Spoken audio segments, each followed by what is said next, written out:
I've never believed in a conspiracy theory my entire life. For a second thought, UFOs? But what changed your attitude at 50? The evidence. It turns out the federal government has been tracking this for 80 years and lying about it. So why? Well, that's a great question, and I can't answer it. Tenured Stanford Medical School professor. Now, this guy has a couple patents. He's not a flake. He comes on and he's like, 11 years ago, the US government reached out to me because I'm an expert on traumatic brain injuries as a physician, and they had all these court cases from families of US servicemen, over 100, who'd been killed by UFOs. And the Department of Defense was refusing to give them death benefits or medical benefits. And I'm like, and he's like, so they were in the courts. And I was like, there are over 100 servicemen killed by UFOs? Like, what? He's like, yeah, and there are court cases about it. I'm like, why isn't this on the front page of the New York Times? Because killed people, like a bunch of people. How can something kill a an active duty US serviceman, or several of them, and like that's not a story? Like what is wrong with the media? This is the book of Psalms chapter 68 and verse 17, and it reads, it says, the chariots of Yahweh Shem Yahushua are 20,000, even thousands of angels. The Lord Yahweh Shem Yahushua is among them as in Sinai in the holy place. All right, Shalom.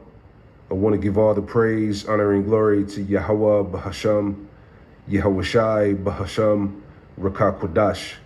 Double honors to the apostles and elders of Great Millstone who taught me this truth. Shalom to the hopeful elect. I'm back with another quick lesson through the Holy Spirit, the Rakah Kodash. And this lesson is a reminder that the chariots, the angelic forces of the Lord are here and they're watching, okay? And we all see that we're at the height of nuclear war in the earth. And the end of the world is getting ready to go down via World War III. All right, so we know according to prophecy that the chariots, the angels will intervene at some point. Because Esau and really all of the world's militaries know that these are the angels of the Lord. And pursuing the prophecy, they're prepared to fight against them. All right, Revelation chapter 12. Let's get that real quick.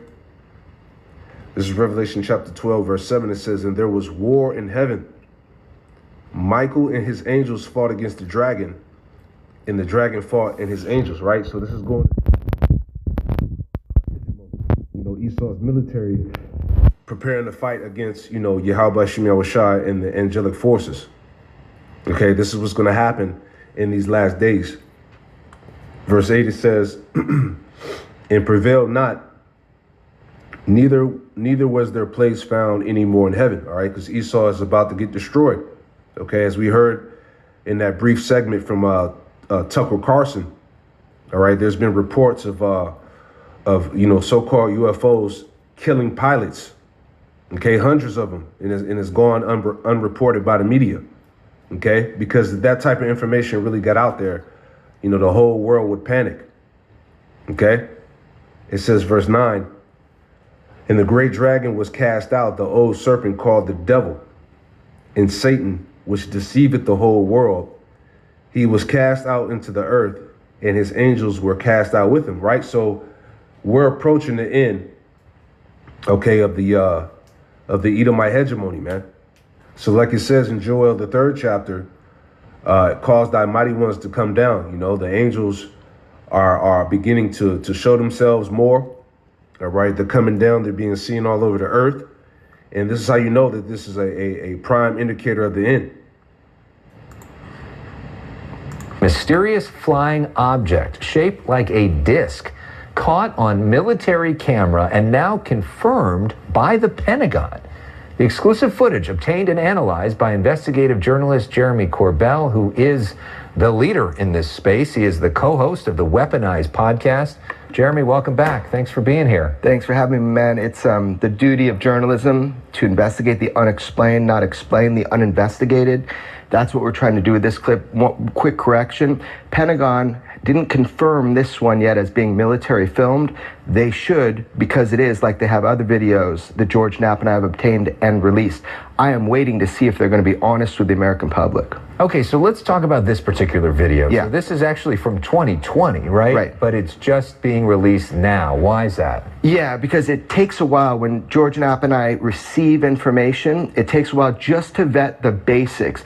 Is this a military filmed piece of footage? Did they designate it UAP, which we all know now means UFO? And it took us a while to confirm that, and it's 100% confirmed. I'm waiting for our government to admit to it. In the intelligence community, this piece of footage has been studied since 2020. So what is it? What do we think we're looking at here? That is above my pay grade. I don't know exactly what we're looking at, but what it looks like to me, the three things that stick out and why I thought it was worthy of public discourse, right? So one is the shape. We all talk about UAP or UFOs, but this looks like the movie Nope. If you've seen that Jordan Peele movie, it looks like a disc, but I didn't name it a disc. Our intelligence agencies labeled it disc. In fact, they said UAP navigating through clouds. That's what was with the file. Yeah, real quick. This is the book of Psalm 104, verse 1. It says, "Bless the Lord, Yahweh Shemel Shah, O my soul. O Lord, my power, thou art very great. Thou art clothed with honor and majesty, who covers thyself with light as with a garment, who stretcheth out the heavens like a curtain." Verse 3, the point, it says, "Who layeth the beams of his chambers in the waters," right?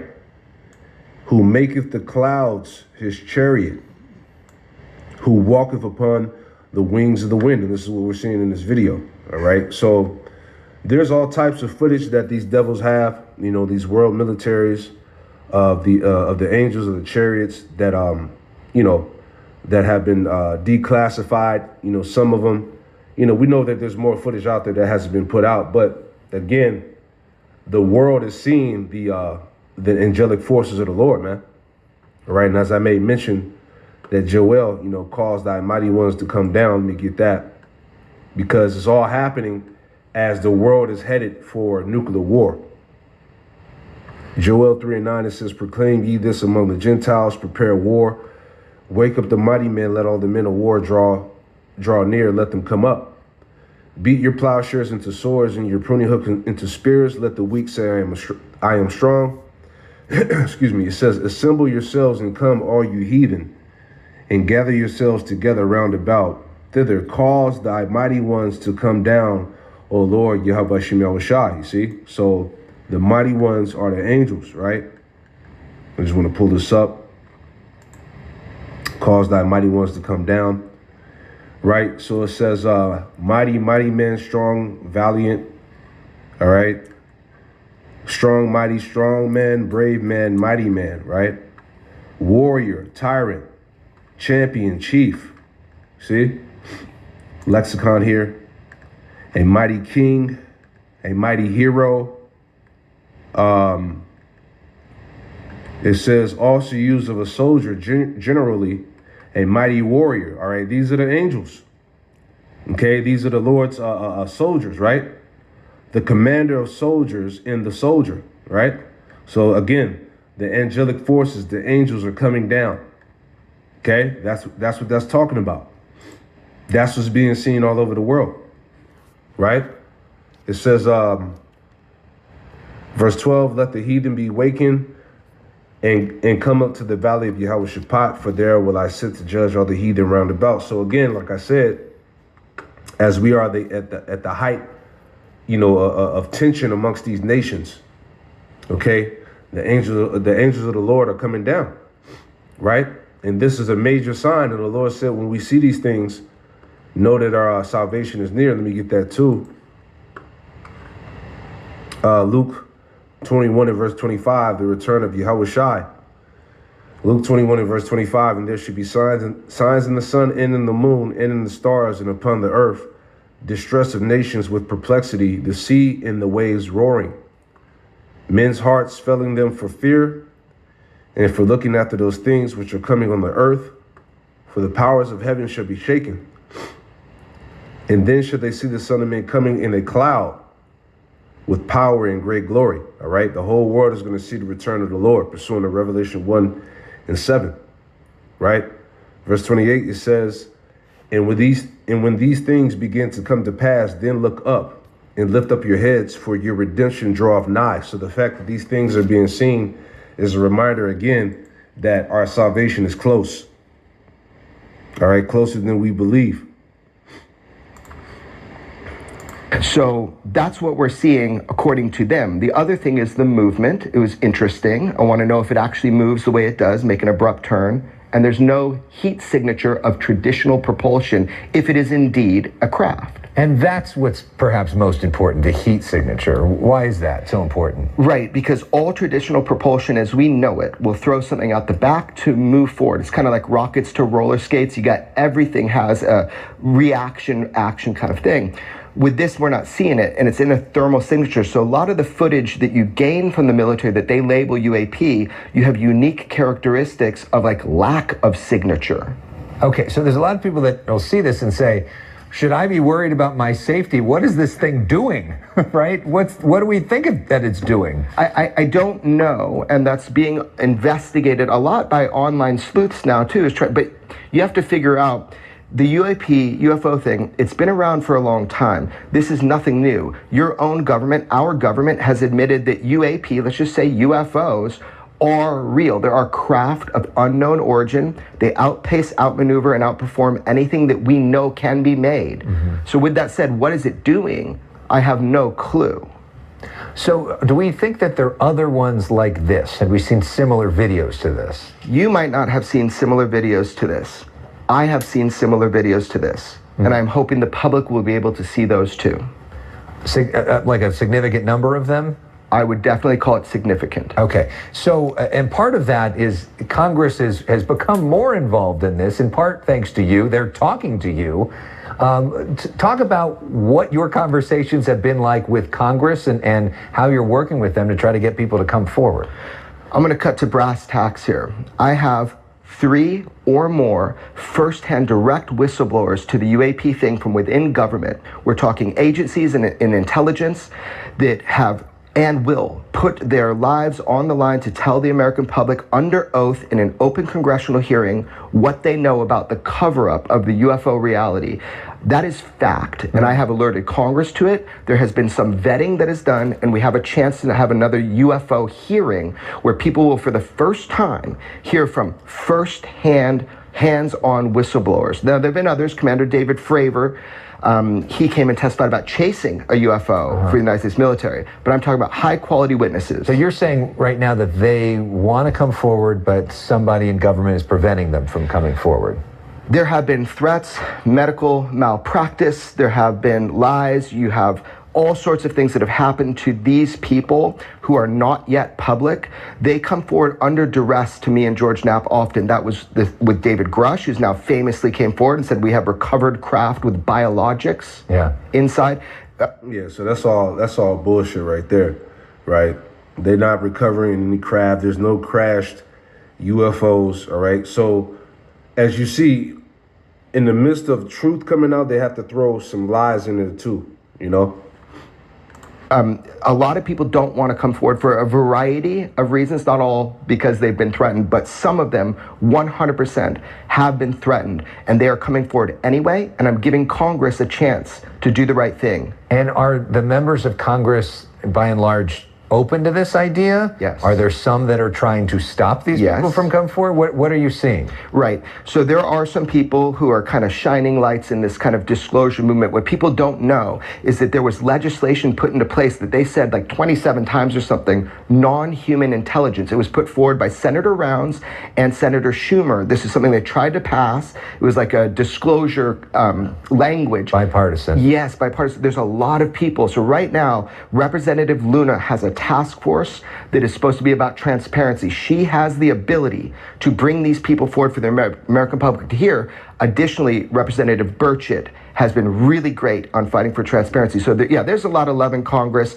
across the aisle, both sides, and I'm really hoping, and I know they have courage, they're gonna do the right thing, have another hearing. We've got the witnesses, and they're coming forward anyway. Wow.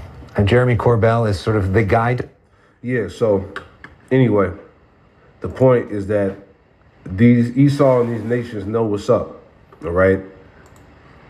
2 Ezra 13, verse 1, it says, "And it came to pass after 7 days I dreamed a dream by night, and lo, there arose a wind from the sea, that it moved all the waves thereof. And I beheld, and lo, that man waxed strong with the thousands of heaven," all right, as we just read in Psalm 68 and 17, all right? Those are the angels, All right, the chariots of Yahweh Shemel Shai are 20,000, even thousands of angels, right? It says that man waxed strong with the thousands of heaven. And when he turned his countenance to look, all things trembled that were seen under him.